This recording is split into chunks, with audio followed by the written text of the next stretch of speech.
Welcome to Amicus, a law review with Jim Santel, Civic Media's weekly review and discussion of some of the most significant news stories in the areas of law, government, courts, and the aspiration for justice. And now, here's your host, Jim Santel. This is Amicus, a law review, and my name is Jim Santel. I am your host here on the broadcast stations of Civic Media for this hour and also next hour. This is our weekly weekend review of all things rule of law related, justice related, administration of government, issues that affect every single one of us, every single hour of every single day. As always, I am delighted, I am honored that you have chosen to spend some portions of your weekend in communication with me about these major issues. For this broadcast, we are not taking any callers because we're pre-recording, given the nature of our focus this weekend on the United States Supreme Court, and that includes some 34 different cases now on the docket of our highest court. We're going to talk about the cases that are going to be argued in just several days. That's right, on Monday, October 6th, the new term of the United States Supreme Court kicks into motion. We're going to tell you about six different cases that you can hear the oral arguments in by tuning into the Supreme Court and listening to the justices talk with and argue with the attorneys presenting their cases. That's going to be a major component of the second hour of our time together here on Amicus, a law review. We're necessarily going to provide you with some updates also about things the Supreme Court has done, even in anticipation of the start of its new term. That includes something related to the Federal Reserve. And we'll also talk, yes, once again, about Clarence Thomas, because he had some things to say about a thing called precedent in America and the importance or the lack of importance of that. We'll get to all of that. We're also going to be talking about yet another major tome, another major opus that has been written by another federal judge, telling us, instructing us all on what the rule of law is all about in America, or should be all about in America in 2025. His name is William Young. We've talked about him before. He got in some trouble a few weeks ago, or not really, but got in some trouble, at least from the view of a couple of Supreme Court justices who thought he was acting beyond the scope of his capacity and his ability to decide cases. He ended up apologizing. The former Associate Justice of the Supreme Court came to his rescue, came to his aid, and his name, of course, Stephen Breyer, said, no. Judge William Young is doing his job well. William Young back in the rule of law news just this past week. Why? Because he has written yet another one of these major treatises on the exploration and the exposition of the rule of law in America, the exchange, the communication, the relationship between the branches of government, and in particular, the role that the federal judiciary plays, as it always has, but especially at this time in our nation's history. We'll tell you all about what Judge William Young has done just this past week. And then at the end of our broadcast, we're going to offer you some thoughts on the government shutdown from the perspective of someone who has gone through that a number of times, including a major shutdown during the course of the Obama-Holder administration. I administered that as the United States Attorney. I'll talk beyond the headlines about the practical impact of a shutdown, even if it's not complete across every agency of the federal government. We'll talk about how it affects you dramatically every single day in ways that you may know, you may not appreciate fully. And we'll also talk about the consequences of a shutdown when it comes to the civil servants who are doing their jobs every single day on your behalf, serving the interests of America. All of that coming up here on this edition of Amicus, a law review. We are going to begin, however, as promised in our last broadcast of last weekend, by continuing my exposition about these major events in our recent history, by which I calculate that we are now in an authoritarian government, and in particular identifying the Comey indictment of the week before this past one as being a watershed moment in our history. We'll talk about a couple of things that have followed even in the wake of that indictment, some comments by a senior United States senator also bemoaning what has happened here.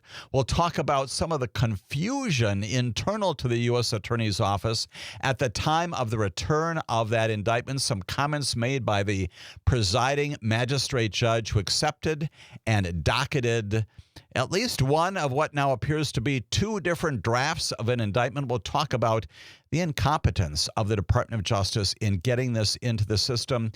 And then, yes, we'll get back to this fundamental issue about the decision of our president to go after his political enemies by charging them, by investigating them, by anticipating their criminal convictions and the ways in which that major decision represented, yes, by the indictment of James Comey, but also by the previous investigative pursuits with respect to other people, including those other folks the president has identified: Fani Willis, Letitia James, Adam Schiff, George Soros.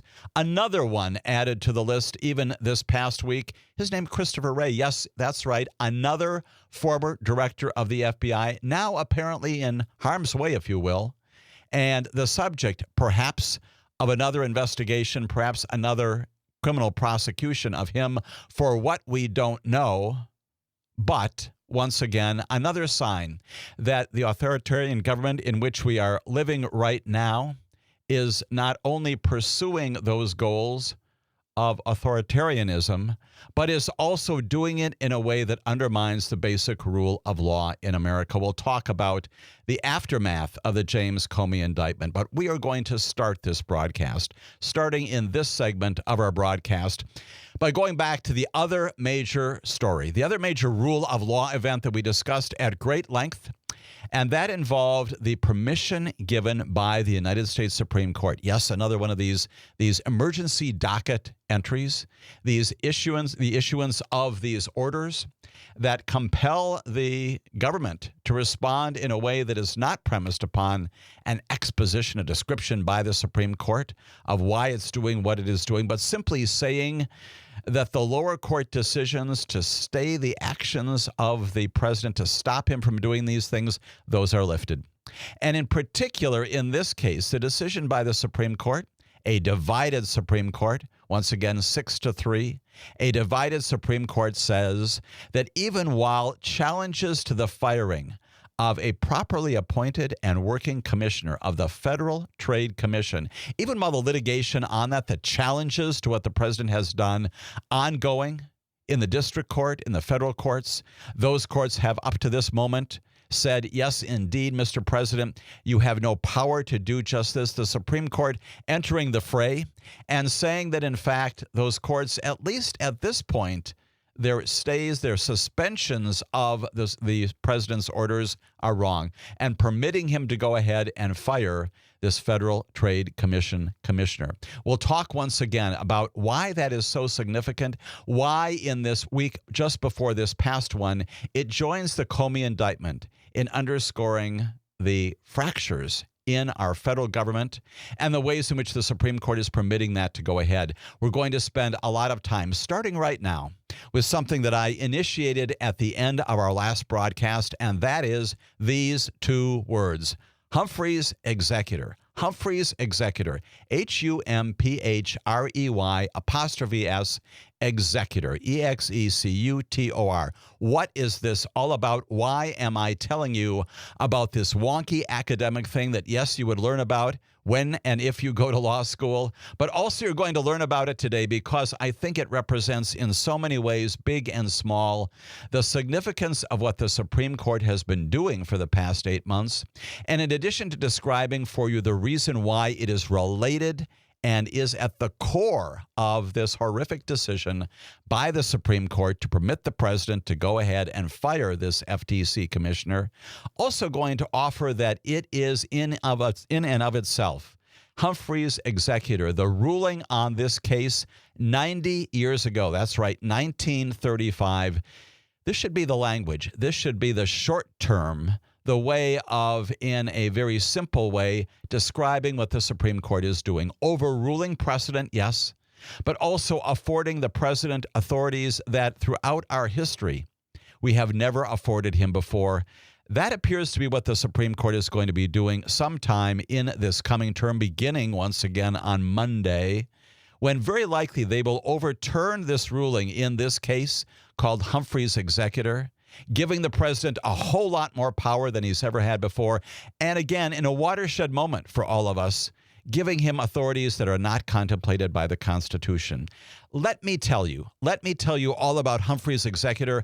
I encourage you, as I often do, to read the case itself. It's way back in 1935, decided on May 27th by, yes, indeed, once again, a unanimous Supreme Court. All justices of the Supreme Court at that time issuing this opinion. What is it all about?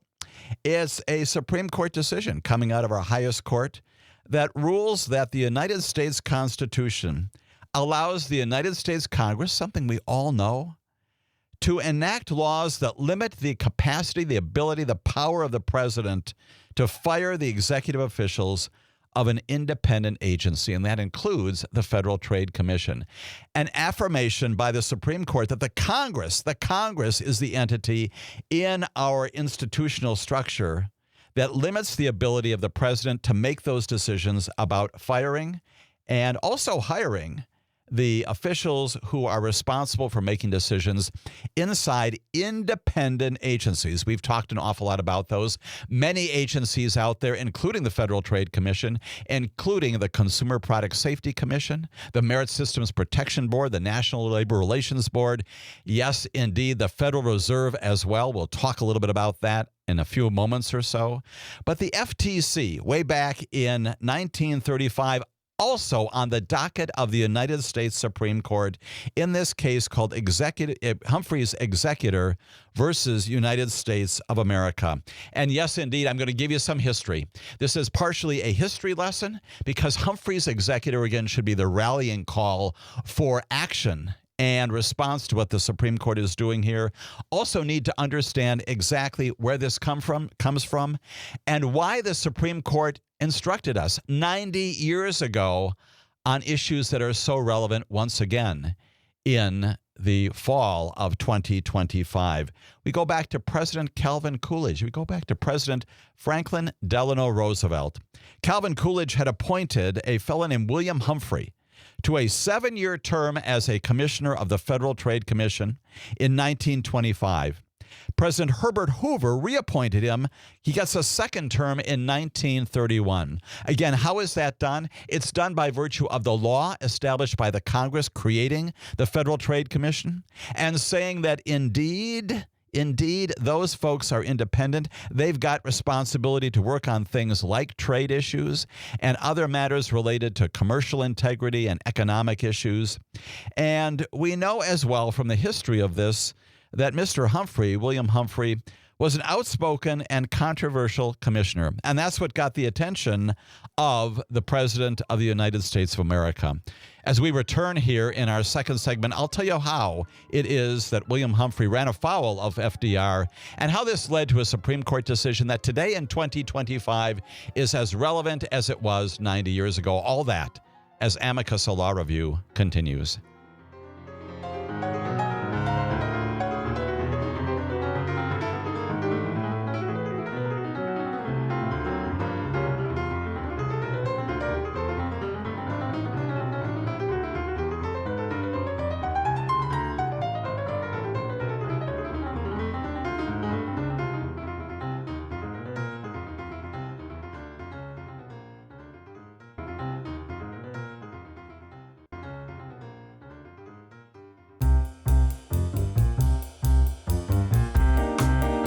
This is Amicus, a Law Review. My name is Jim Santel. I'm your host for this hour, next hour as well, here on the broadcast stations, talking about these major watershed events in rule of law history in recent times in America, our entry into an authoritarian state as a result of the Comey indictment of a couple of weeks ago, and also this decision by the Supreme Court to permit the president to go ahead and fire an FTC commissioner in 2025 in a way that the Supreme Court 90 years ago did not. talking about Humphrey's executor, a man named William Humphrey. He had been appointed by two presidents, Calvin Coolidge and also Herbert Hoover. He was an outspoken guy. He stridently opposed many of the agency's antitrust enforcement mechanisms. He was talking out there in the public on a regular basis, political attacks of various kinds. Everybody knew how William Humphrey stood on the issues, and he argued that the FTC's, as he called them, old policy of litigation against American companies had made that agency, that independent agency, as he said, an instrument of oppression and disturbance and injury instead of help to business. He was a controversial guy in our nation's history, and he drew the attention of the President of the United States of America. FDR, who became president, as you know, in 1933, he disliked Mr. Humphrey a lot and viewed him as unsupportive of that thing called the New Deal agenda that FDR was promoting to get the economy of America back on its feet. First few days, weeks, months in office, Roosevelt writes him some letters asking him to resign because his policies on the FTC did not align with Roosevelt's own. He said this, "You will, I know, realize that I do not feel that your mind and my mind go along together on either the policies or the administering of the Federal Trade Commission. And frankly," this is FDR writing, "I think it is best for the people of this country that I should have full confidence in you." Humphrey pushed back, said, "Nope, not going to do that." October of 1933, Roosevelt writes Humphrey another letter that simply fired him, says, "You are done. You are gone." And the dismissal is based solely on political and ideological differences between Roosevelt, rather than on any for-cause basis. Nothing about his performance or his malfeasance, misfeasance, nonfeasance in office. None of that could justify a proper removal. Roosevelt didn't like him, and Humphrey didn't like Roosevelt. They sparred publicly, and Roosevelt said, "You're gone." And that contravened, and still contravenes to this day, Section 1 of the Federal Trade Commission Act, enacted by what? That first branch of government, the legislature, that identifies only these things: inefficiency, neglect of duty, or malfeasance in office as the reasons a president can remove an FTC commissioner from his office. On February 14th of 1934, 5 months after his firing, Humphrey dies. And he is 71 years old. You might think, well, gee, maybe that's the end of it. It's not, because the FTC, by virtue of the president's firing him before he died, had stopped paying Humphrey salary of about $10,000 a year. That's equivalent to about $240,000, $250,000 in real dollars today. And even though he continued to work to the FTC each day, the FTC then did not compensate him after his dismissal. The executor of Humphrey's estate, his name is Samuel Rathbun, Rathbun. He sued the United States federal government in the Court of Claims, a federal court. He said, "You know what? My clients, who are the estate of Mr. Humphrey," he is no longer around, but the estate has a claim to the monies the government owed Mr. Humphrey during that time between his firing and the time that he died. And so he files a claim in the federal court and says, "Give me that money. I want 5 months of back pay for that period between his firing and his death." And the Court of Claims certifies some issues for the Supreme Court to decide whether or not, basically, the FTC law permits the president to fire, and if so, then does, in fact, the estate of Mr. Humphrey get the money? A couple of questions asked there. The Supreme Court entertains argument on this, as they're doing in this case more recently. And in the end, on May 27th of 1935, the Supreme Court unanimously, 9-0, they all agree on this, rules in favor of Rathbun and Humphrey's estate. It's an opinion written by Justice George Sutherland, who is, again, an icon, a major figure in jurisprudence in America. Court holding that the FTC is, in fact, what it means, does, in fact, what it says. It's unconstitutional for a president to remove a commissioner of the FTC for anything other than efficiency, neglect of duty, malfeasance in office. The opinion gives a number of different reasons for doing just that. Says that Congress had created the FTC 1914, intended the commission to be truly independent and nonpartisan, so the president can't fire for political reasons. opinion describes the agency that was supposed to be free from control of the president as one that is independent of this kind of action. The court wrote the commission is to be nonpartisan. It must, from the very nature of its duties, act with entire impartiality, charged with the enforcement of no policy except the policy of the law. Thus, the Supreme Court goes on to say the language of the act, the legislative reports, the general purpose of the legislation as reflected by the debates in support of that legislation, all combine to demonstrate clearly, unequivocally, unmistakably, that the congressional intent was to create a body of experts in this area, in the expertise of trade and related things, who gain expertise by length of service, they said. You undermine that when you remove commissioners for anything other than malfeasance or nonfeasance. The court concluded by ruling that the removal restrictions of the FTC Act were constitutional, said this: while we think it plain under the Constitution that illimitable power of removal is not possessed by the president and respective officers of the character of those just named, the authority of the Congress in creating a quasi-legislative or quasi-judicial agency requiring them to act as discharging their duties is independent of executive control, cannot be doubted. Authority includes the power to do all sorts of things. When we come back, I'll tell you more about that, and I'll tell you more about Humphrey's Executor here on Amicus, a Law Review.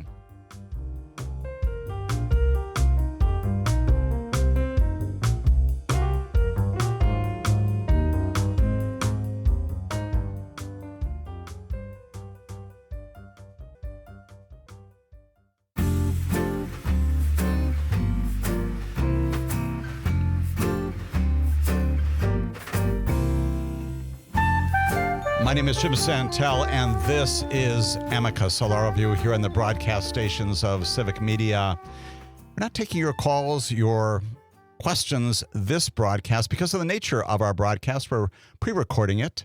It is all about the rule of law, as it always is. We're talking specifically about the fact that we are now plainly in an authoritarian government by virtue of the fact not only of the James Comey indictment and others perhaps to come, but also this notion that the United States Supreme Court has given and is likely going to continue to give the president a huge authority to do things contrary to the Constitution and also contrary to laws, talking in particular about a thing called Humphrey's Executor, encouraging you to write that down, yes, indeed, to talk with your family and friends about it this weekend and beyond, because I think it is going to be the rallying call, the words by which we define what is going on in America. This 90-year-old case that says that the president does not have unlimited powers, cannot do things with respect to agencies that are not commissioned to be under his control and his supervision.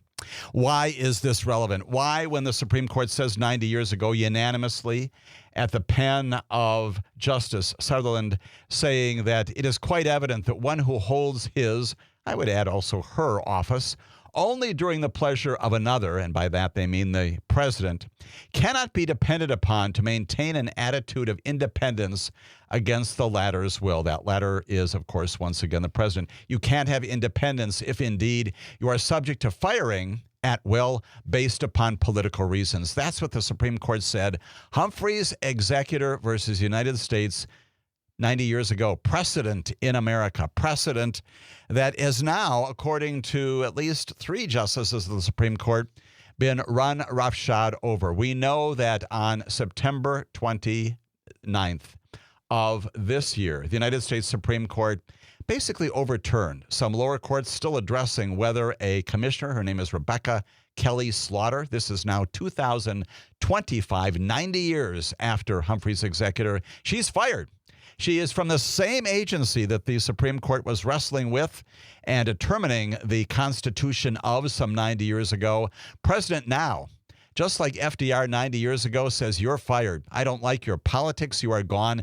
Does not allege that she's engaged in any sort of malfeasance or nonfeasance, misfeasance, nothing that would justify her removal. It's simply because he doesn't like her politics.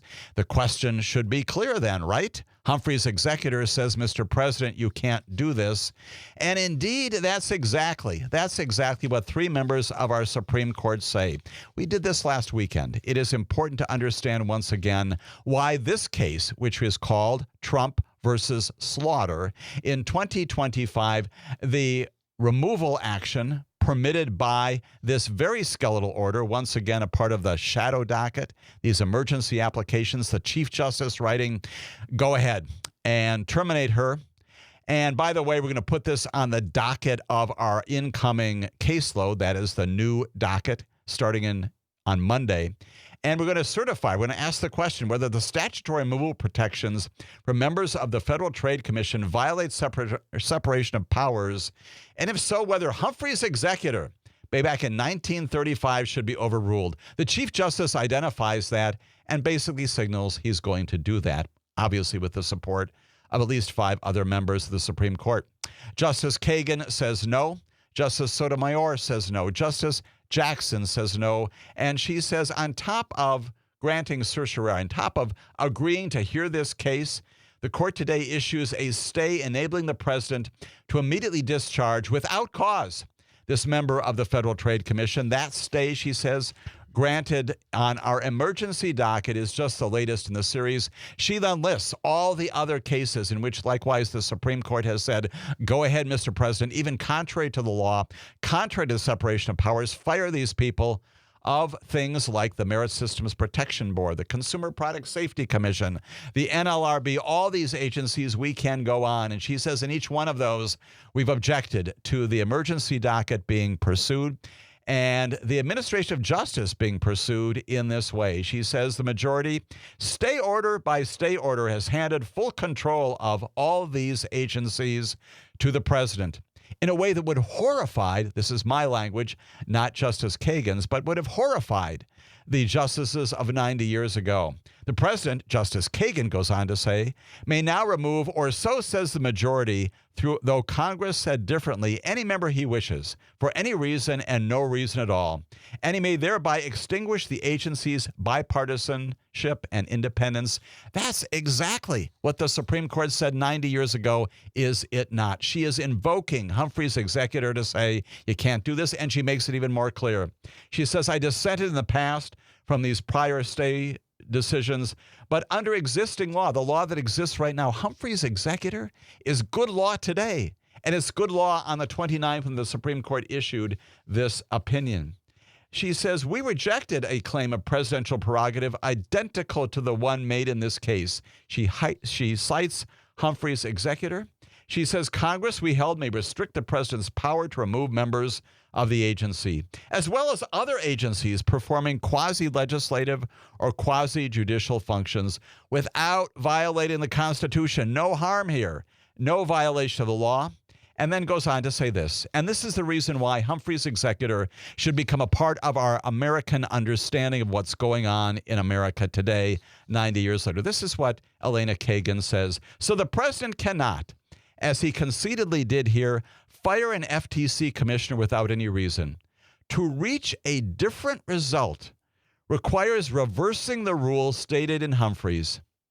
She says it entails overriding rather than accepting Congress's judgment about agency design.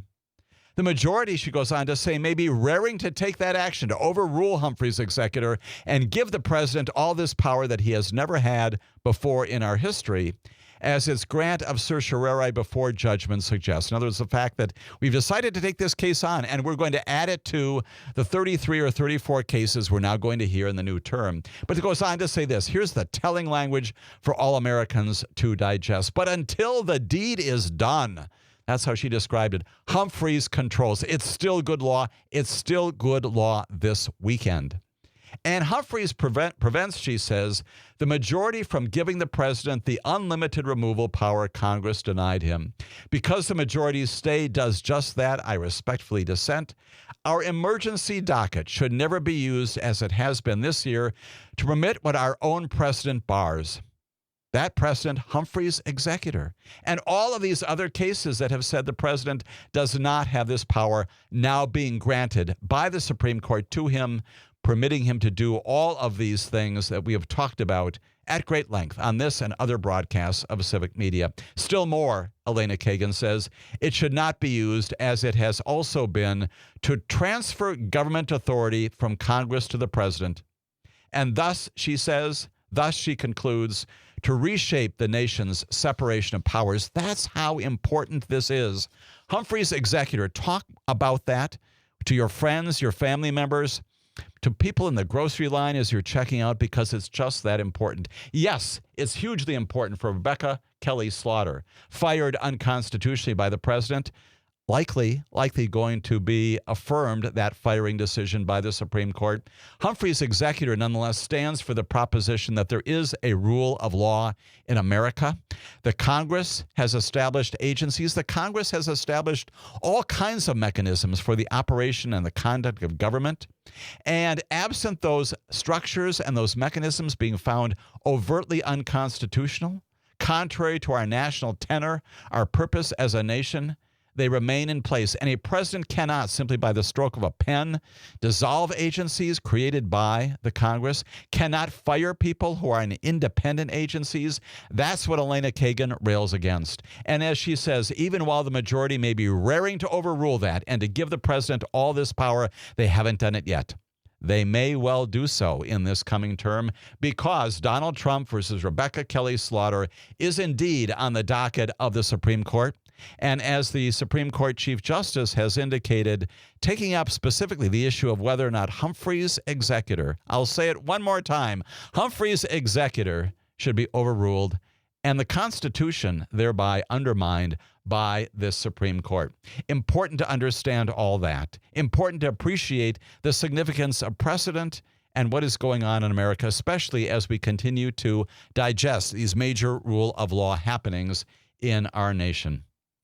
The other one that again prompted me so dramatically last week, and I continue it this week with absolute resolve and clarity, to identify the authoritarian government that now takes hold in our government by virtue of the fact that a president of the United States of America directed the United States Department of Justice, through the Attorney General, through a United States attorney in Eastern Virginia, to indict one of his political enemies. If I were to tell you that about another nation, a leader somewhere, somehow in another country has chosen to use his or her power to indict, to charge, to investigate, and perhaps even one day jail, to incarcerate someone who has been an adversary of hers or his in the public domain, frankly, just in the same way that Mr. Humphrey was with respect to FDR. If I were to tell you that, you would say that that is a government that is not observing the rule of law. It is happening right now in the United States of America with the indictment of James Comey. And that is not addressing the merits of that indictment. That plainly is for a trial jury now to determine whether or not he did, in fact, make these statements. A statement in particular about whether or not he authorized someone, probably a fellow named Andrew McCabe, his second in command at the FBI, to get in touch with some media. It is a very small, a very peculiar, very minute portion of all of the testimony given by James Comey at the time of his appearance before a Senate committee. But nonetheless, it is a basis upon which a grand jury indicted him on 2 counts. That is, to undermine the progress and the conduct of that congressional proceeding, and also to make a false statement. Significantly, it now appears that that was also done in a real mess, because we've gotten the notes not only of this curious thing that there were actually 2 indictments, there are references to people 1, people 2, people 3, person 1, person 2, person 3 in this indictment without knowing exactly who they are. But beyond that, suggesting that there was indeed another indictment, or at least another count. It is clear that the grand jury did not return an indictment, did not issue what's called a true bill, and said, no, government, we're not indicting on that count, whatever that was. And it comes to the attention of a magistrate judge there in Eastern Virginia who has the responsibility, principally ministerial, of handling these indictments as they come forward. Her name is Lindsay Vala, V-A-A-L-A, and she says, as the U.S. attorney is presenting this indictment, she says, this has never happened before. I'm confused. I've been handed 2 documents here that are in the Mr. Comey case, and they're inconsistent with one another. There seems to be a discrepancy, the judge says. They're both signed by the grand jury foreperson. What is going on here? And there is a ridiculously embarrassing exchange between the two of them. And the U.S. attorney there says this: I only reviewed the one with the 2 counts that our office redrafted. When we found out about the two counts that were true billed, and I signed that one. I did not see the other one. I don't know where that came from. If you can diagram that sentence, congratulations. It's a mess. And it underscores once again the mess by which this was done. It is presented by the United States attorney herself, who signs off on the indictment. Nothing inappropriate about that. Nothing inappropriate about her presentation of the indictment. But we know that the process was a mess here. Not the biggest issue, but we're going to talk about some other big issues right after this as Amicus, a Law Review, continues here in the broadcast stations of Civic Media.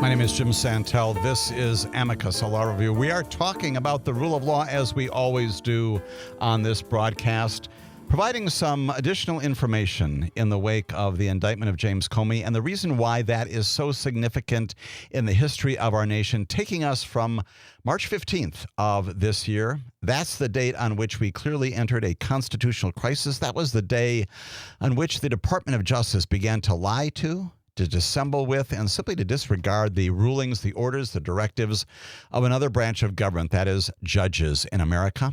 Appearing in front of that time Chief Judge James Boasberg in connection with the deportation of those 238 people from this nation to El Salvador. It has continued since that time, and now beyond the constitutional crisis in this authoritarian state, as evidenced by not only the permission given by the Supreme Court for the president to do these kinds of things, but also now indicting his political enemies. And he has said, even in the wake of the Comey indictment, which he celebrated in social media, he has said that there are others who are plainly on his list. He's denied that there is a list, but he's given the names of those people, including Senator Adam Schiff from California, the Attorney General of the state of New York, Letitia James, other people like Fani Willis, the DA in Fulton County, and he has added others to that list. He has added most recently another FBI director. His name, you know him well, is Christopher Wray. Christopher Wray was appointed by Donald Trump in his first term. They are supposed to serve 10-year terms. Christopher Wray departed at the start of Donald Trump's second term. President telling one of the major news outlets in the wake of the Comey indictment, yeah, there are more people that the Department of Justice should go after. He said that Mr. Wray engaged in inappropriate behavior and said he would think the Justice Department is investigating him. He said, I would certainly imagine, I would think they are doing that. Don't forget, we just found out about all of those FBI agents being there. And what the president's talking about there is this completely debunked, non-factual, made up, non-real allegation that somehow on January 6th, the FBI agents, many of them, hundreds of them perhaps, had infiltrated the riot, infiltrated the crowd that attacked our United States Capitol, and committed crimes against the United States people. The FBI agents were at the Capitol, according to Donald Trump, and they were leading the fray, if you will. We know that the Inspector General has reviewed that, found there's absolutely no evidence that undercover agents were in the crowd when that riot broke out. Were there responses by the FBI once the riot was underway, once the insurrection was underway? You bet. President now invoking a completely unsupported notion, as the government has done with respect to James Comey, that he somehow lied about this odd and peculiar directive or non-directive to tell someone to get in touch with the media. Now, encouraging overtly the Department of Justice to investigate, if they are not already doing so, former FBI director, his name, once again, Christopher Wray, not only breaking down completely and kicking into the curb any sense of separation between the Department of Justice and the White House that has existed since Watergate put in place those basic norms, those policies, those practices. So we did not have another imperial presidency. It is back. It is overt. The president has identified the people he wants prosecuted, and he is getting that from the United States Department of Justice, other people on the list significantly in connection with concern about what's going on here. Lisa Murkowski. She, as you know, is a Republican. She is from the state of Alaska. She is a United States Senator. She's a moderate Republican by all assessments. She's raising questions. She is raising questions about the independence of the Justice Department. It's more than questions, Senator Murkowski, and you have said that, just that. She points to, as she says, political pressure from the White House that preceded former FBI Director James Comey's indictment. She said this: the Department of Justice has long been insulated from presidential administrations to protect public trust in the rule of law. But that independence, Senator Murkowski said, is called into question when overt political pressure from the White House leads to an unusual personnel change and criminal charges filed just days after the president calls for them. You recall what she's talking about is the fact that the previous U.S. attorney in Eastern Virginia, who had investigated James Comey and others, including Letitia James, came back and said, nothing to prosecute here. There's no evidence, nothing we can bring to the grand jury that suggests, would indicate that there is a violation of federal criminal law. That's what Donald Trump's own U.S. attorney put in that place has told him. That's unsatisfactory, as you know, because Donald Trump then fires that person and says, I need somebody in that position who will do what I want. And he got that person in the U.S. attorney who did return the indictment against James Comey. Does it on her own, mishandles the documents because she doesn't know what she is doing. But nonetheless, James Comey indicted. And that prompts Lisa Murkowski to condemn this even more. She says former FBI Director James Comey, like any American, is entitled to the presumption of innocence and a fair trial. As the legal process moves forward, the strength of our democracy rests on the public trust in equal justice under law. If Americans come to believe, Senator Murkowski said, to believe that federal prosecutions are driven by politics rather than facts and evidence, the damage will be difficult to undo. I would add, it may well be impossible to undo. And all of that by Senator Murkowski affirming this notion.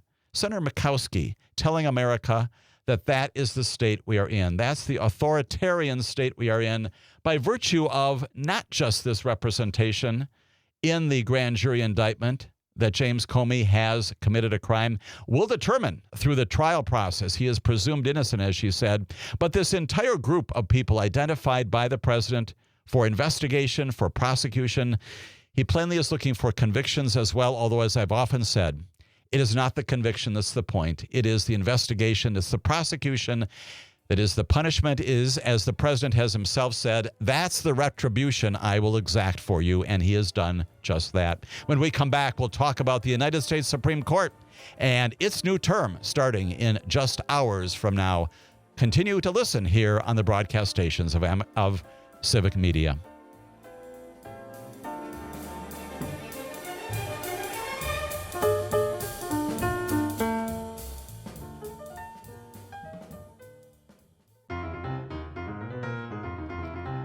Welcome to Amicus, a law review with Jim Santel, Civic Media's weekly review and discussion of some of the most significant news stories in the areas of law, government, courts, and the aspiration for justice.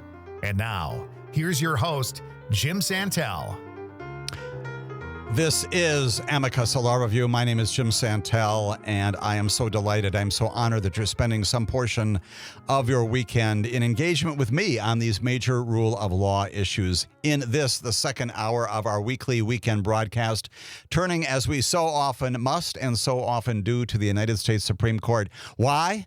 Because in just a few hours, yes, on Monday morning, Monday, October 6th, the United States Supreme Court begins its next term.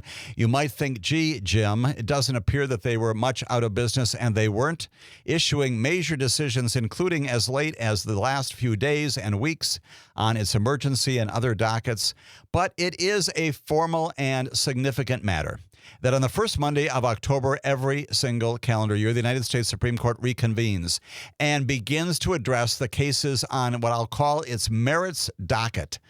It certainly can continue to review cases in this emergency docket, but what does a merits docket mean? Well, it means that up to now, up until this weekend, right before the start of the new term, the United States Supreme Court has identified 34 different cases from circuits around the country, including one from the United States Court of Appeals for the Seventh Circuit. That's where we are here in Wisconsin and Illinois and Indiana. 34 different cases it's going to decide in this coming term. And presumably sometime, could be earlier, but May, June, they're going to issue some of those major decisions that we talk about on this broadcast. Anywhere from 10 to 20 to 50 to 200 pages of writing by our Supreme Court justices, doing that in the wake of briefing by the parties, doing that in the wake of oral arguments presented by the lawyers to them in a series of oral arguments scheduled. There are 19 of those scheduled right now for the days and weeks just ahead. There are plainly going to be many more of those scheduled even as the term begins. And we know that just before the term began, just this past week, the Supreme Court met again in private session to discuss other pending cases that it may be putting on its docket. It probably will get to a docket of somewhere around 60, maybe 65, maybe up to 70 in this entire term. And plainly disappointing. Thousands of people out there who would love to have their cases reviewed by the Supreme Court. Not going to happen because the Supreme Court, once again, as you know, here's your Latin, here's your law stuff, has not granted the writ of certiorari. That is saying to the lower court, send that file up here. We want to take a look at it. We want to review what you have done and make a determination about whether or not those cases should be reversed. The reversal rate is very high. If you get to the Supreme Court, chances are somewhere in the 70 percentile that the cases are going to be reversed. It depends somewhat on the circuit from which those cases come, but it is a high percentage throughout time, throughout history. Indeed, that's the way it probably should be. Supreme Court should be taking only those cases where perhaps the lower courts have been wrong, or perhaps there needs to be some clarity about what the law is. There may be a difference of opinion among the circuits. They've got to unify that. And indeed, the Supreme Court is attempting to do, at least trying to do some of that. They got together this past week to figure out what additional cases they may add to the docket of 34. Among those, they're determining, apparently, according to reporting, whether or not to take on the appeal of Ghislaine Maxwell's criminal conviction. You know her well. She is not on the docket as of this point. She has requested Supreme Court review of her criminal conviction, her 20-year sentence for doing what? For engaging in human trafficking, sex trafficking. We've talked a lot about her. You know her well from the stories in the media about the horrific things that she did. And we can say it in that way now because indeed a trial jury has found her guilty beyond a reasonable doubt of that offense conduct. It may well be that the Supreme Court sometime soon will either grant her application for a writ of certiorari, taking the case on, reviewing her record and reviewing the conviction of her, or will say no. They should say no. There's nothing significant about this appeal aside from the fact that it has garnered the attention and the focus and the abiding obsession at some levels with the Jeffrey Epstein matter that does not go away just because it's in the public domain, just because there have been this huge amount of focus on this issue does not mean it's a matter that requires legal review. It does not. And the conviction should be left exactly where it is based upon the trial jury's determination. We also know that this past week, the Supreme Court, again, getting ready for its oral arguments beginning on Monday. And along the way, Associate Justice Clarence Thomas talking about that word we've already used in our first hour, and that is precedent. We talked a lot about this thing called Humphrey's Executor, 90 years old, that basically says the president is not a king and cannot fire people who are not under his control, not subject to his review. Nonetheless, the Supreme Court taking that on, and Clarence Thomas apparently viewing that, discarding, if you will, of precedent, the things that are important for our history to understand, reviewing that in a cavalier way during an appearance at Catholic University's Columbus School of Law. Just recently, the Associate Justice said the Supreme Court should take a more critical approach to settled precedent, arguing that decided cases are not the gospel. They're not gospel. They're not gospel. They can and should be reversed when it's appropriate to do so. We've done that in our nation's history, specifically when it comes to race and voting.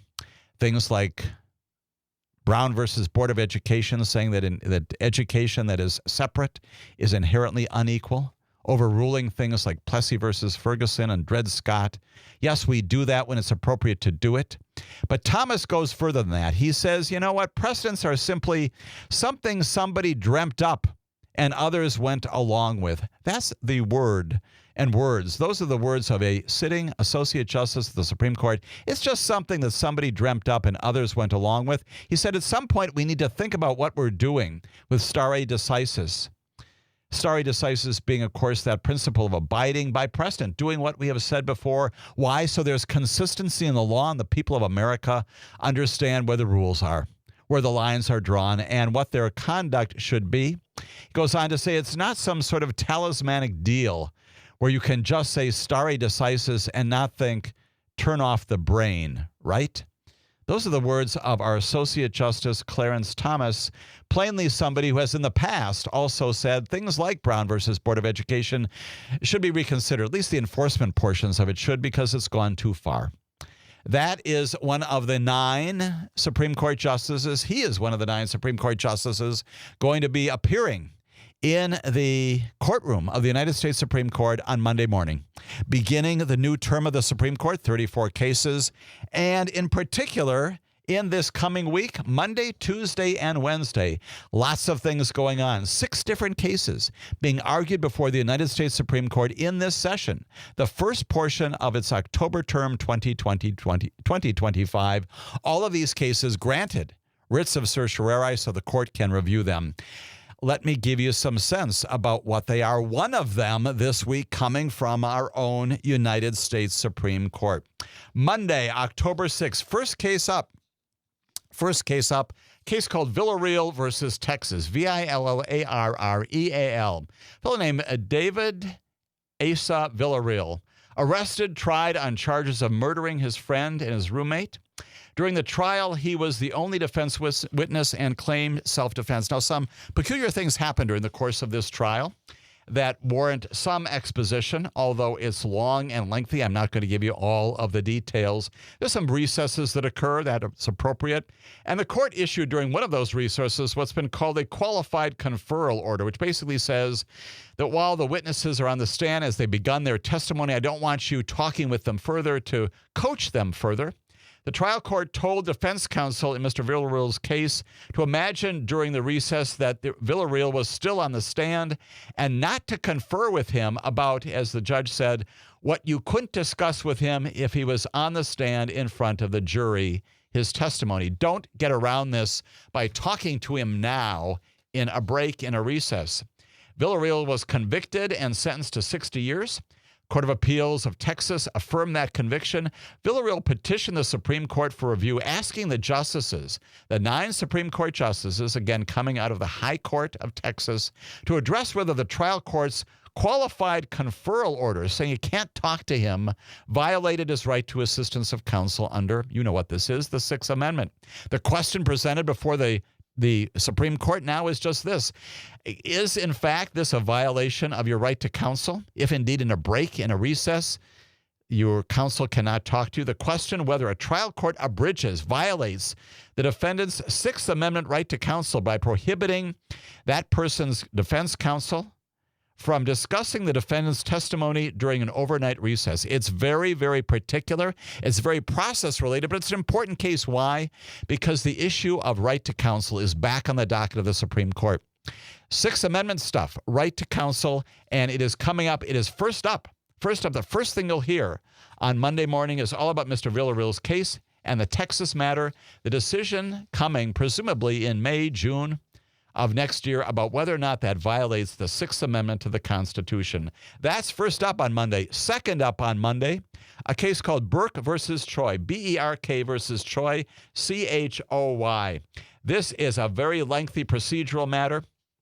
Not going to discuss it in great detail. The bottom line is that a fellow named August Harold Burke injured his left ankle and foot and in his home, and there's a doctor who treated Mr. Burke. His name is Wilson Choi, thus the name of the case, in an emergency room at the healthcare facility at the Beebe Medical Center.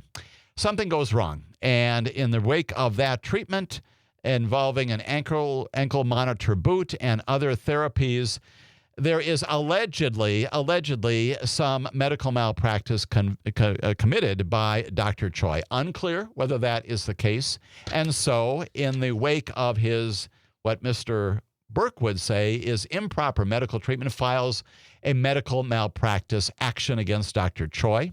And the question is whether or not that was properly supported at the time of his filing, because it turns out that the Delaware legislature enacted something called the Healthcare and Malpractice Insurance and Litigation Act. Very long name. Way back in 1976.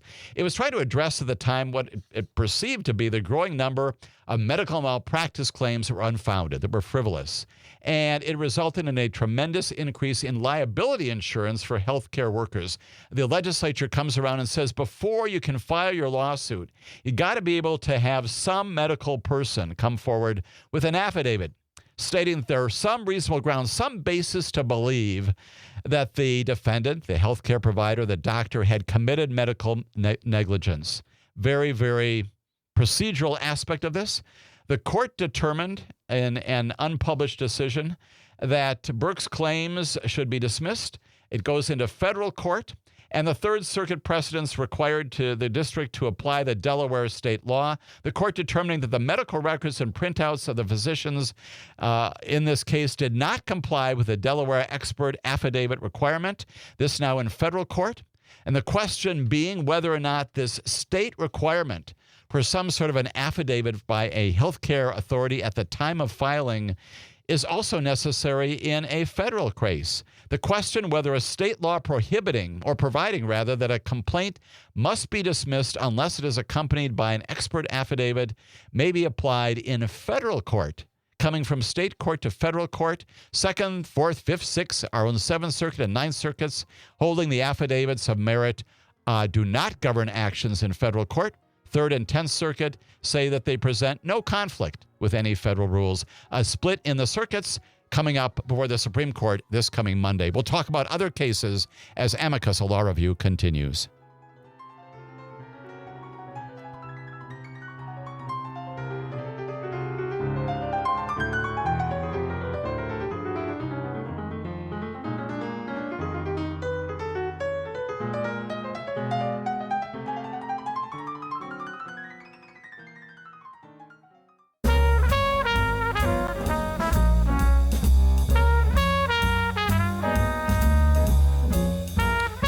My name is Jim Santel, and this is Amicus, a law review. We are anticipating, I know, like me, you're all very excited about the fact that the United States Supreme Court begins its new term, the 2025-2026 term, in just a few hours on Monday, October 6th.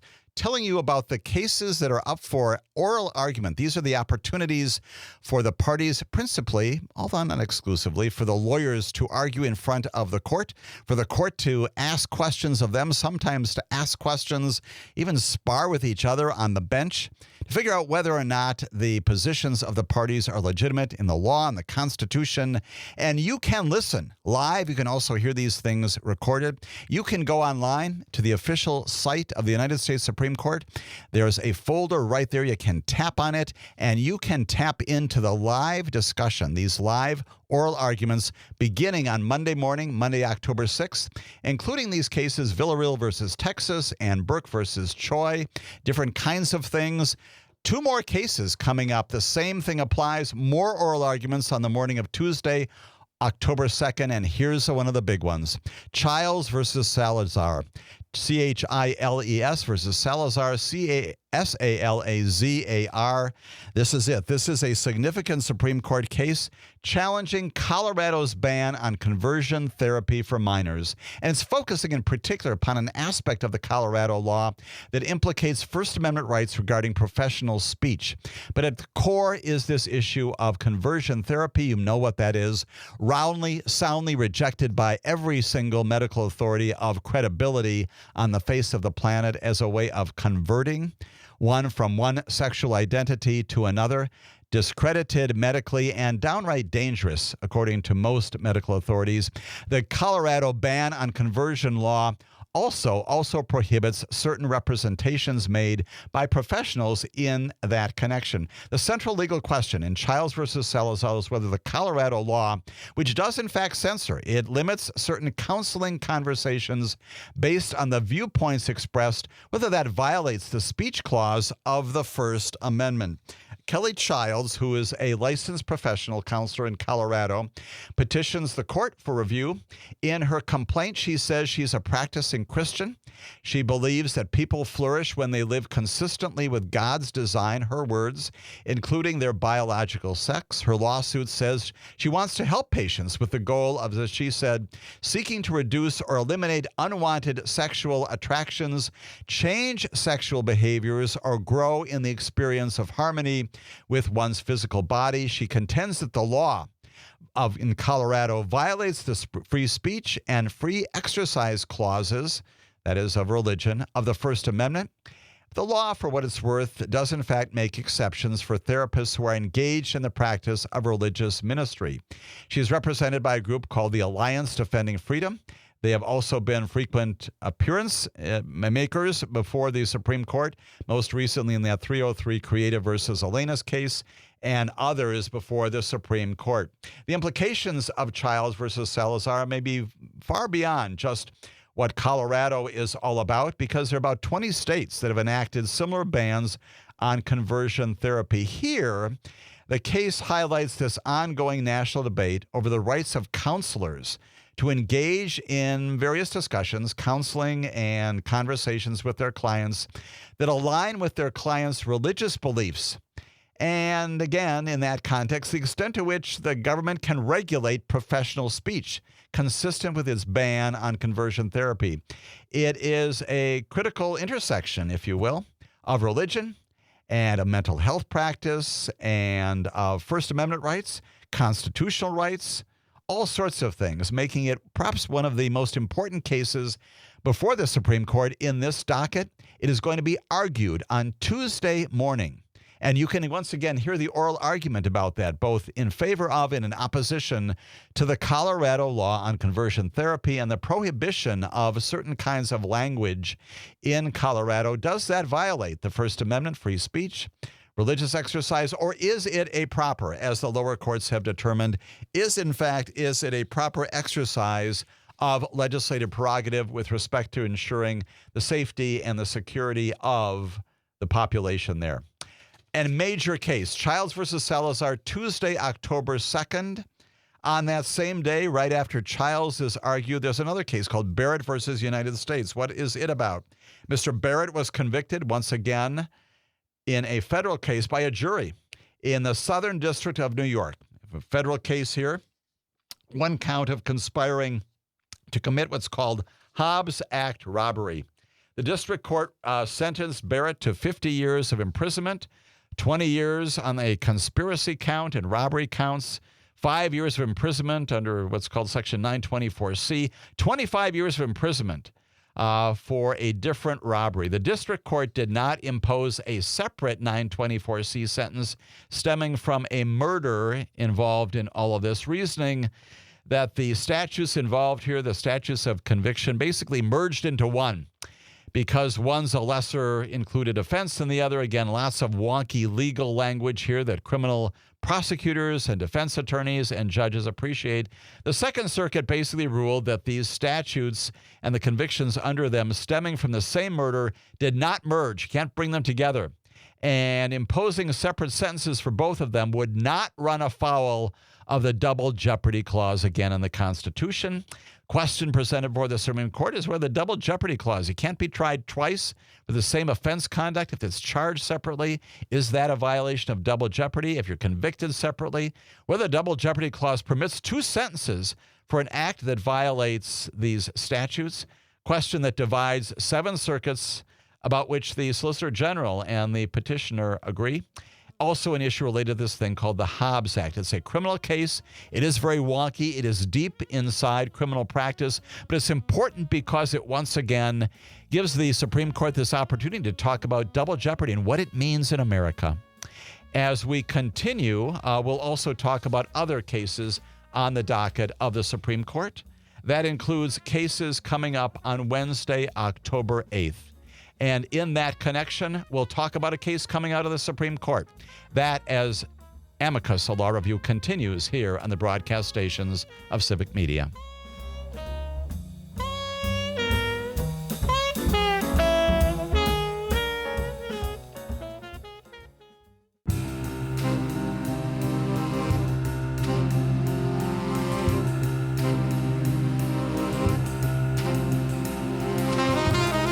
My name is Jim Santel. You are listening to Amicus, a law review. This in the midst of our second hour in our weekly weekend broadcast about things related to the Supreme Court and many other institutions of government. Yes, indeed, including lower federal district courts, certainly the presidency, agencies, both inside the executive branch and outside the executive branch. Important to understand what the Supreme Court is doing. And that is why we are spending so much time in this broadcast talking about what's going to happen in this coming week, talking about these cases, criminal and civil both. Villarreal versus Texas and Burke versus Choi on Monday, the subject of oral arguments on Tuesday, October 7th. This major case involving conversion therapy and free speech rights. That's Childs versus Salazar, Barrett versus United States having to do with sentencings, and the double jeopardy clause of the United States Constitution. All of that coming up this week before the United States Supreme Court, and yet not to be undone. On Wednesday, 2 more cases, one of them coming out of our own 7th Circuit Court of Appeals. It is on the docket for Wednesday, October 8th in the morning. What is this case all about? It is accessible because it's related to voting. Federal law, as we all know, says the first Tuesday after the first Monday in November as Federal Election Day. If you need the reference, that's 2 United States Code Sections 1 and 7 and 3 USC Section 1. Those are the references that establish the first Tuesday after the first Monday in November as Federal Election Day. Several states, including Illinois, have enacted state laws that allow ballots to be received and also counted after Election Day. This is that old issue related to the timing of counting ballots that have come in, plainly absentee ballots brought in or sent in by voters.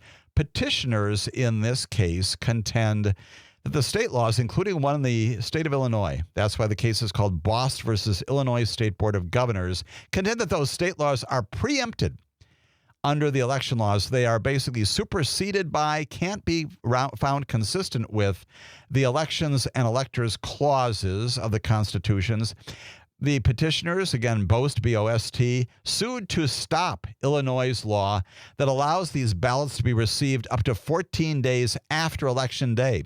Their proposition is that Election Day established by statute, and for that reason, that's the date upon which any ballots have to be counted. The question presented, Bost versus Illinois State Board of Governors, obviously relevant to Illinois, just to our south here in Wisconsin, but beyond that to many other states that have similarly permitted, as a way of ensuring that the franchise is observed and that people have the right to vote and their votes be counted. The question before the Supreme Court coming up on Wednesday morning of this week is whether petitioners, as federal candidates, their people are looking to run for federal office, have pleaded sufficient factual allegations to show what's called Article 3 standing. We've talked about that at such great length. Whether they have in fact suffered an injury by virtue of the fact that these particular states, including Illinois, continue to count these ballots, these absentee ballots, after the formal election day has passed. Have you identified a particular injury? Do you have standing to bring this case to challenge the state time, place, and manner regulations concerning their federal regulations? We know that the Constitution does, in fact, give to the states, not to the president, not to anybody else but the states, the right to establish the time, the place, and the manner by which voting will take place. That's in the Constitution. That's James Madison stuff. The question is whether or not under that authority given the states, can they, the states, continue to count these ballots even after Election Day as established by Sections 1 and 3 of Titles 2 and 3 of the United States Code. Interesting cases because, once again, it will affect plainly the federal elections coming up in 2026, and will also animate other voting cases that will almost certainly get in front of the federal courts. That case, Bost versus Illinois State Board of Elections, oral argument. Listen in on it on Wednesday morning, October 8th. And finally this week, we got the Postal Service. United States Postal Service versus Conan, Konan. Got a thing called the Federal Tort Claims Act. We have from time to time talked about this as well when I was the Civil Division Chief, both in the U.S. Attorney's Office in eastern Wisconsin and also in western Michigan. Supervised and engaged in litigation myself a lot under the Federal Tort Claims Act. The conditions under which you can sue alleging torts, violations, basically wrongs, misconduct by the federal government, slip and fall, for example, at the Postal Service, medical malpractice by VA hospital doctors, all kinds of immunities also set forth in the Federal Tort Claims Act for injury or loss of property or personal injury or death caused by the negligent or wrongful act or omission of an employee of the federal government. It has to be an officer, an employee of the federal government. If, in fact, you were injured in some way, again, other limitations under the FTCA, the Federal Tort Claims Act, has to be prescribed with particularity in that complaint. What are the circumstances under which the United States, if a private person, would be liable in the same way that that private person is according to the law of the place where the act or omission occurred? That's a lot of language. Basically, under the Federal Tort Claims Act, you adopt the tort law of the state in which the federal case is brought. The question presented, again, being decided by the Supreme Court, United States versus Postal Service, United States Postal Service versus Conan, is whether a plaintiff's claim that she and her tenants, she's a landlord, she has some tenants, did not receive mail because Postal Service employees allegedly, intentionally, did not deliver it to a designated address, whether that claim arises out of some loss or some miscarriage of letters or postal matter under Title 28 of Section 2680 of the Federal Code. Again, an awful lot of wonky stuff going on there deep in the law, but it has to do, once again, with a major portion of the ways in which litigation in America is conducted, the Federal Tort Claims Act, and whether or not it can, in fact, be applied in this circumstance with respect to the delivery or non-delivery of the mail. Fascinating, important case coming up over the Supreme Court this coming Wednesday. We know as well that the Supreme Court just this past week, in connection with cases that it has decided, made a decision with respect to Lisa Cook, who is that Federal Reserve Board member, that she can in fact remain in her position even while litigation related to the president's attempt to fire her continues. An interesting entry by the Supreme Court into that litigation also happening while the Supreme Court undertakes its new term, and specifically this week, 6 different cases argued before the Supreme Court Monday, Tuesday, and Wednesday of this week. More of them next week, and yes, indeed, in our broadcast of next weekend, I'll tell you what's going on Tuesday and on Wednesday, including especially on Wednesday, October 15th. This major case could be the biggest case on the docket of the Supreme Court. Louisiana versus Calais. This is the one that was bumped over from review by the Supreme Court.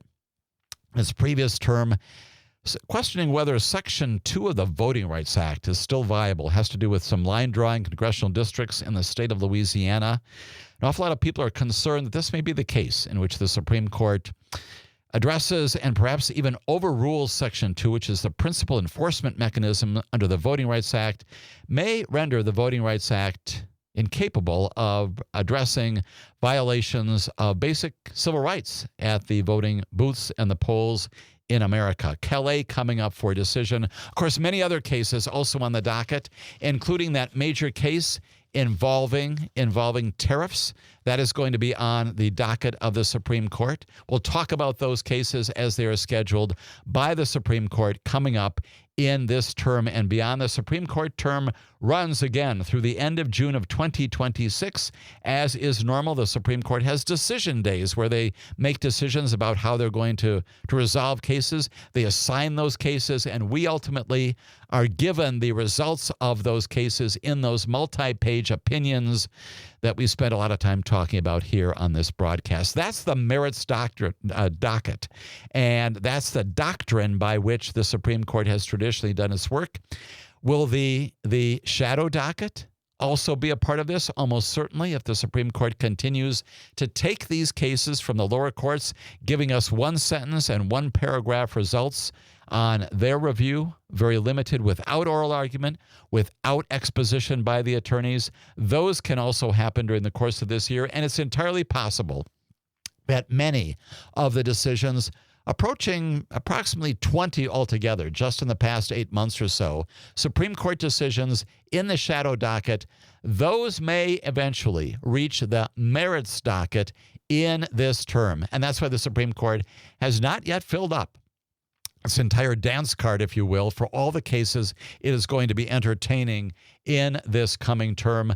Probably about 30 more cases are going to be added to that docket before the Supreme Court finishes up its oral arguments and then its decisions in June of 2026. It is a significant time in history of America for many, many reasons, including and not limited to the work of the United States Supreme Court, a very active and, according to many federal judges, actions of an unconstitutionally animated president, and a legislature that seems not to be involved as it should be in oversight of an executive branch, involvement with the judiciary in terms of identifying the things that it can and cannot do. And that brings us to another story that loomed large in the history and the annals of just this past week or so. I promised some discussion from the pen of Judge William Young. We have heard from Judge Young in the past. He is that judge who is admonished by the Supreme Court, in particular 2 justices, who said that he is failing to follow Supreme Court precedent. Judge Young had before him a question about some funding for some grants, and the Supreme Court said, "You're deciding this in the wrong way. We said in one of our emergency docket decisions, one of those one-sentence orders, you can't do this." And the judge came back and said, "No offense intended, no disrespect intended. I just didn't know those were precedent. And I didn't know what you were saying in that one sentence because you didn't tell me the reasons for doing what you were doing." He apologizes for it. We get Justice Breyer, who's now retired, coming to Judge Young's defense and saying he did nothing wrong. Leave him alone. Justices Gorsuch and Kavanaugh, he did nothing wrong. That's Judge Young, who's back in the news for another reason this past week. He is a judge in Massachusetts. For what it's worth, we shouldn't have to do this. He is an appointee of Ronald Reagan. Ronald Reagan, who was once the president of the United States of America, appointed Judge Young to the federal bench. He has been there ever since. He is a senior judge. He has got a great reputation for being fair and decent, impartial, and non-political, as all federal judges, as all judges should be. He's in Massachusetts. He rules on Tuesday of this past week, a major ruling. Donald Trump, the administration, has used this threat of deportation to remove systematically and silence, contrary to the First Amendment, some non-citizens in academia, some students who are protesting in support of Palestinian causes and Palestinian positions. He says that violates the First Amendment as a part of a broader strategy of the president to stamp out campus activism. Strong words, basically saying, Mr. President, you can't do this. Violation of the First Amendment to deport them, to silence them. Cannot do that. It is a remarkable ruling, not only because of the import of the lesson here. Donald Trump unlawfully targeting non-citizens over their speech, but also because of what Judge Young said beyond just that. When we come back, I'll tell you the instruction that Judge Young is giving all of us about the rule of law in America in his opinion. That coming up right after this.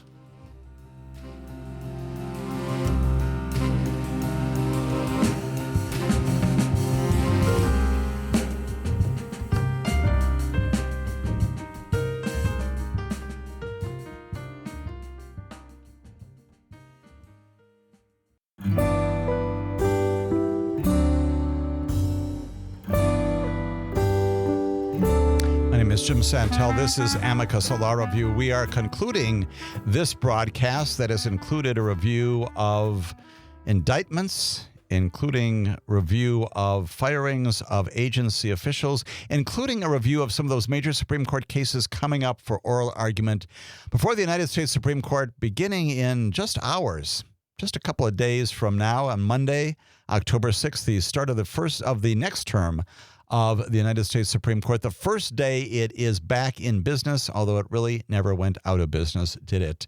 And we're concluding all of this with words from another federal judge that are reminiscent of things we've talked about in the past. You may recall well that I spent a lot of time in reciting the major words, the important instructions given by a judge named Harvey Wilkinson. He is a long-tenured judge in the Fourth Circuit who is schooling all of us, and especially schooling the presidency, on what the rule of law means and the respect that needs to be accorded between the parties, between branches of government, the executive branch and the judicial branch. He talked about how judges are instruments of method and means, and that the executive branch is an instrument of results and ends. And says there's a natural tension there, but we need to get along. We need to respect each other. He called upon the president to stop the attacks upon the judiciary. We also talked about another ruling from another judge. He is a federal district court judge named Tom Cullen. You may recall this one. This is the case in which Judge Cullen brought in from Virginia to preside over a case involving Maryland judges. The Department of Justice had sued all the federal judges, alleging that they were in violation of the prerogatives of the Department of Justice and the administration generally, and imposing some rules for handling all these immigration cases. Judge Tom Cullen, likewise schooling in a major opinion coming out of the Maryland district. He was sitting by designation, telling not only the Department of Justice that its lawsuit was no good, but also instructing on the ways in which judges do their job, the importance of justice, the importance of an independent judiciary, and that these kinds of lawsuits run counter to that. We've got another one. And again, his name is Judge William Young. And just this past week, in connection with a major decision saying the Trump administration has used the threat of deportations, throwing you out of the country, to systemically intimidate certain campus demonstrators into silence. He said that the government had used the threat of ideological deportation to punish people for criticizing the Israel's government and its war in Gaza. During describing the question before him as perhaps the most important ever to fall within the jurisdiction of this district court, Judge Young basically rebuked President Trump and said, "You can't do this, and you are violating the First Amendment to the Constitution."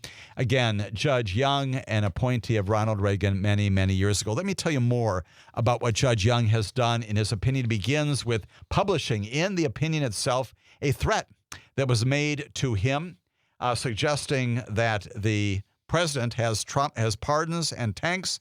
This particular threat that the judge received says to him, "What do you have, Judge?"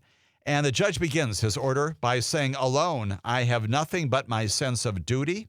Together, however," the judge says, "we, the people of the United States, you and me, we have our magnificent Constitution." He goes on to explain why he had ruled against administration officials, including the Homeland Security Secretary, her name is Kristi Noem, and the Secretary of State, his name is Marco Rubio. He said the court finds as fact and concludes as a matter of law that Secretaries Noem and Rubio and their several agents and subordinates acted in concert to misuse the sweeping powers of their respective offices to target non-citizen pro-Palestinians for deportation, primarily on account of their First Amendment protected political speech. And again, as we've said so many times on this broadcast, the First Amendment, in all of its wondrous glory, is intended to protect things that may be offensive, may be contrary to views, may be unpopular.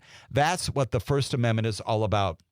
The judge goes on to say they did so in order to strike fear into similarly situated non-citizen individuals, proactively and effectively curbing lawful speech and intentionally denying those individuals the freedom of speech that is their right.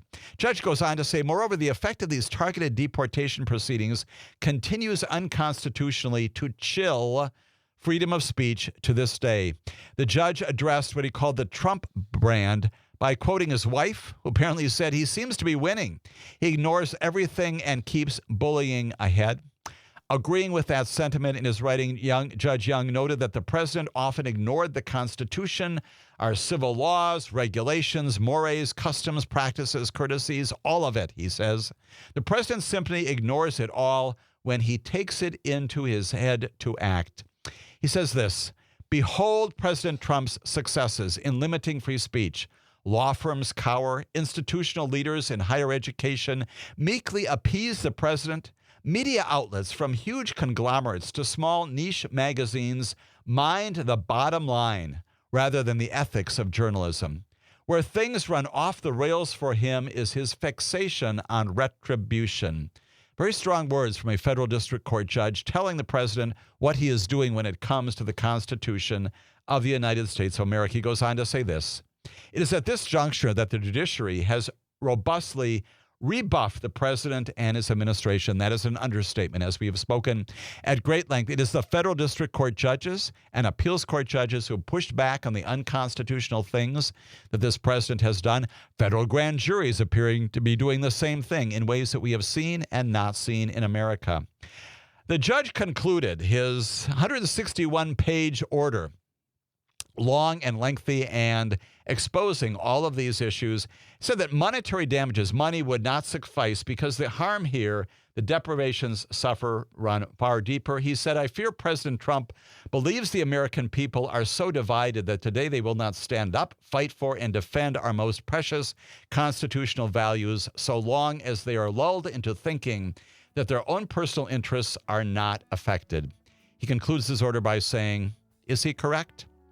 And with that, the words of Judge Young, that is also the conclusion of this broadcast of Amicus, a Law Review. Again, next week, more on the Supreme Court, more from federal judges, more from grand juries, more from all of those institutions of the rule of law. Have a good weekend, everybody.